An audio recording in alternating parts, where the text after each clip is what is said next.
Cinema థియేటర్ని slaughter హౌస్లా feel అయ్యేలా చేయగలిగే విధంగా ఒక సినిమాని తీస్తే, అలాంటి సినిమాల్ని చూడడానికి ఇష్టపడే ఆడియన్స్ కొంతమంది ఉంటారు కాబట్టి కొన్ని హారర్ ఆర్ యాక్షన్ మూవీస్లలో వైలెన్స్ని చాలా బ్రూటల్గా చూపించడం, వాటిని స్లాషర్ ఫిల్మ్స్ అనే జానర్కి చెందినవిగా పరిగణించడం జరిగింది. అయితే ఆ మూవీస్లో ఆ రేంజ్లో వైలెన్స్ని చూపించడం వెనక బలమైన కారణం లేకపోయినా, క్వాలిటీ వైజ్ ఆ మూవీ చూడడానికి చాలా నాశరకంగా ఉన్నా, ఆ జానర్ని ఇష్టపడేవాడికి కూడా అలాంటి మూవీని చూడడం చాలా ఇబ్బందిగా అనిపిస్తుంది. ఈ రేజర్ మూవీ కూడా ఆ కేటగిరీకే చెందుతుంది. ఈ సినిమాని ప్రమోట్ చేయడం కోసం రవిబాబు గారు ఇస్తున్న ఇంటర్వ్యూస్లో తెలుగు సినిమాల్లో కనబడే లోపాల గురించి, ఇండస్ట్రీ పోకడల గురించి చాలా మంచి విషయాలని చెప్పారు. బట్ ఈ సినిమాని చూశాక ఆయన చెప్పిన విషయాల్ని ఆయనైనా పాటిస్తున్నారా లేదా అన్న విషయంపై ఆయన ప్రశ్నించుకుంటే బెటర్ ఏమో అని నాకు అనిపించింది. హోమ్ మినిస్టర్కి సంబంధించిన సీక్రెట్ వీడియో ఒకటి లీక్ అయ్యి ఒకరికి చేరుతుంది.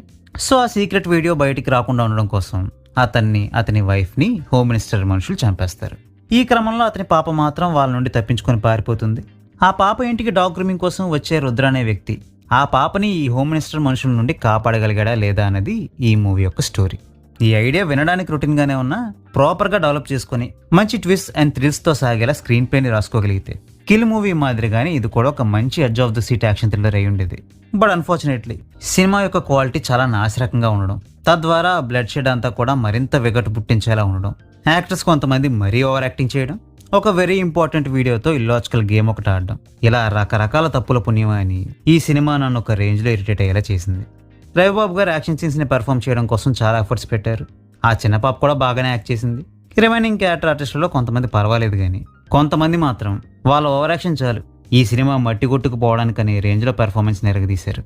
ఇక music, cinematography etcetera technical aspects wise కూడా ఈ మూవీ నాకు అస్సలు నచ్చలేదు. ప్రొడక్షన్ వాల్యూస్ పరంగా కూడా చాలా బ్యాడ్ ప్రోడక్ట్ ఇది. సినిమా మొత్తాన్ని ఒకటే సెట్ వేసి తీయడం తప్పు కాకపోవచ్చు, బట్ అలానే తీశారని మనకు క్లియర్గా తెలిసిపోయేలా ఉండడాన్ని మాత్రం అస్సలు క్షమించలేం.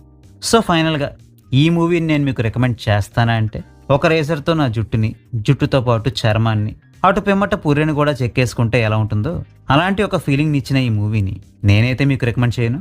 ఒకవేళ మీకు ఈ మూవీ మీద స్పెషల్ ఇంట్రెస్ట్ ఉంటే ఈ మూవీని చూసి మీకేమనిపించిందో కామెంట్ చేసి చెప్పండి.